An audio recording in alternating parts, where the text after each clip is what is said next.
Hi, this is Alexander Marquez with another powerful video that's going to help you attract money and prosperity into your life. This is actually part 6 in a series that I've been doing over the last several months. And I've been using this book right here, the Bible.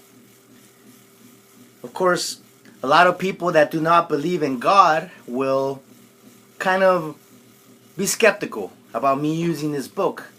However, my response to people that are atheists, that do not believe in God, is that, and because you see this all the time in different discussions, you see atheists, get in debates as to, and they always seem to do the same thing. They always seem to pick, kind of nitpick through the Bible and find all the areas that they, in their minds, they find reprehensible based on their own conclusions. But I think they missed the point. I think they missed the point because they do not look, they ignore the totality of the Bible. And in the verses that I'm going to read to you today, you're going to see what I mean.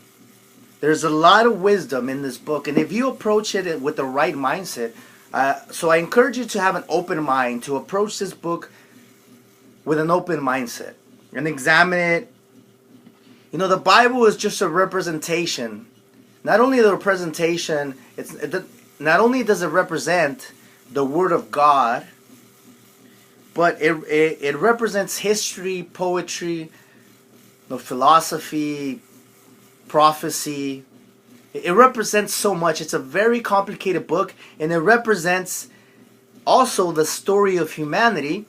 And humanity, when you study humanity, it's not all peaches and roses. Humanity is full of tragedy. It's full of joy. The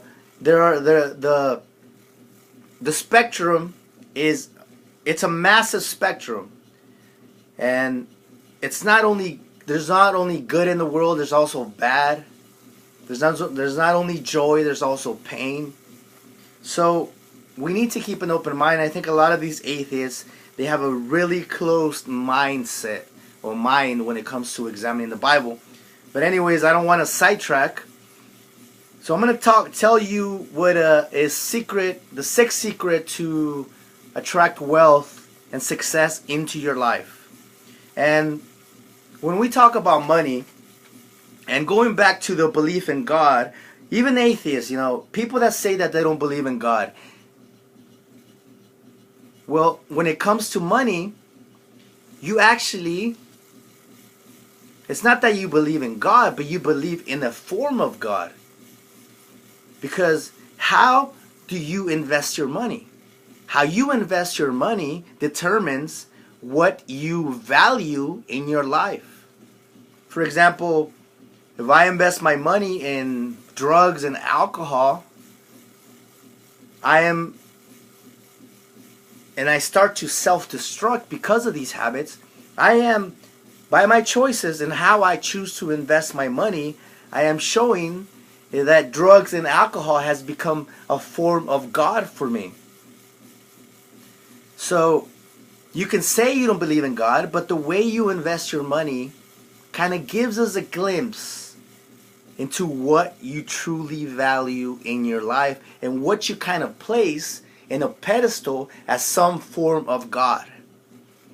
And the difference between successful people and unsuccessful people when it comes to money is that successful people invest their money for the greater good. So that's basically what this secret is about.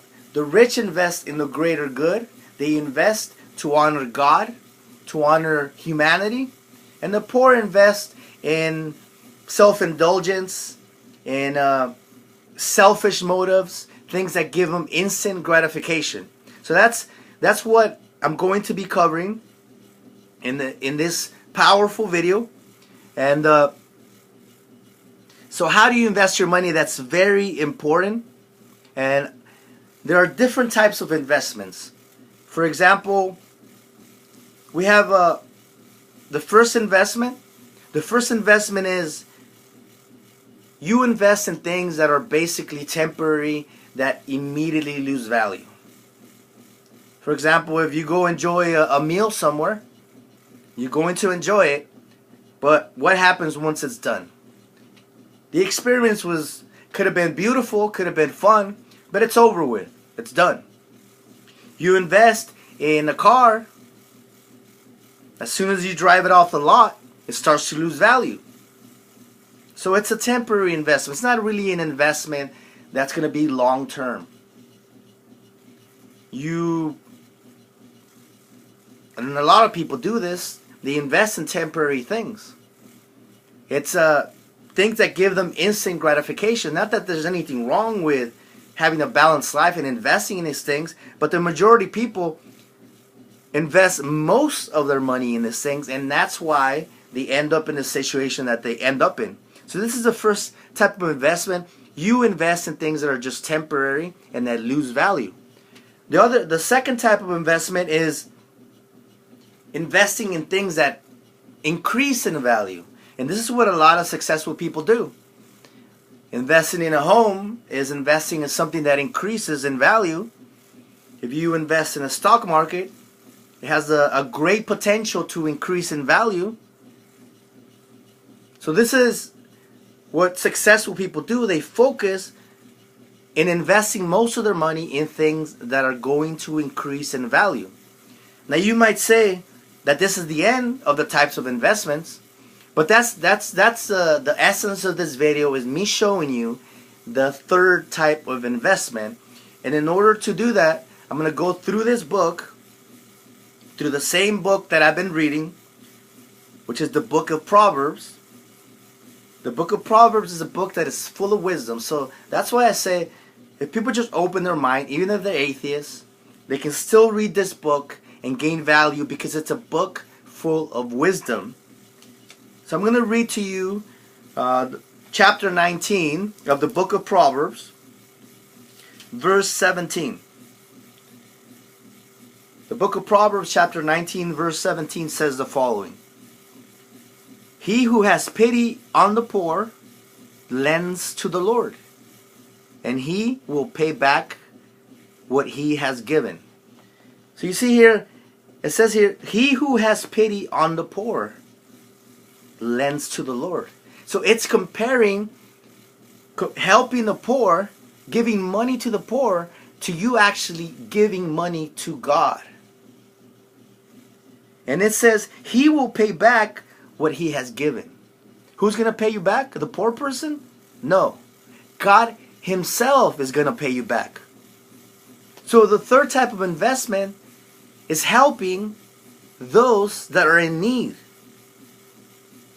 And no matter what your circumstances at the moment, there's always someone that's going to be in a worse off circumstance than you that you can help.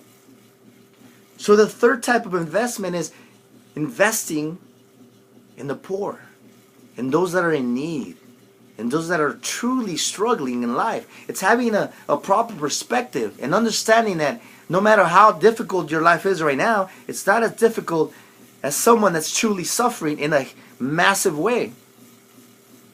So now we go to Proverbs chapter 14, verse 31.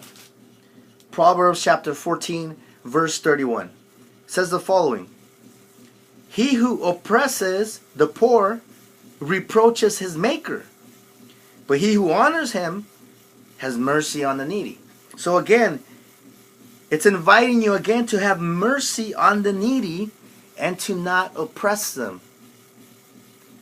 I don't want to get too political, but if we look at our system, I live in the United States, there's a huge problem with homeless individuals. What are we doing to solve this crisis? Are we doing much? Or are we investing billions of dollars in unnecessary wars? Just think about that. Do we truly live in a society that cares for the poor? To a certain degree we do, but there's so much more we can do. So now we go to Proverbs chapter 11, verses 24 and 25. Proverbs chapter 11, verses 24 and 25. There is one who scatters, yet increases more. And there is one who withholds more than is right, but it leads to poverty. Before I read verse 25, let's examine that. There is one who scatters, yet increases more. It's talking about wealthy people that give. You would think by giving they're decreasing their money, but they're actually, like it says here, it increases more. Then you go to the second part and says, and there is one who withholds more than is right, but it leads to poverty. Do you know people that withhold from giving, and yet they're miserable and poor? Why do you think that is? Well, it is clearly stated here. Verse 25 says, the generous soul will be made rich, and he who waters will also be watered himself. This is powerful. The generous soul will be made rich. It's as clear as daylight what it's saying here. So again, it's about giving. You want to be rich, you help the poor. It's that simple. Obviously, it's a little bit more complex, but what I mean, it's the message is that direct.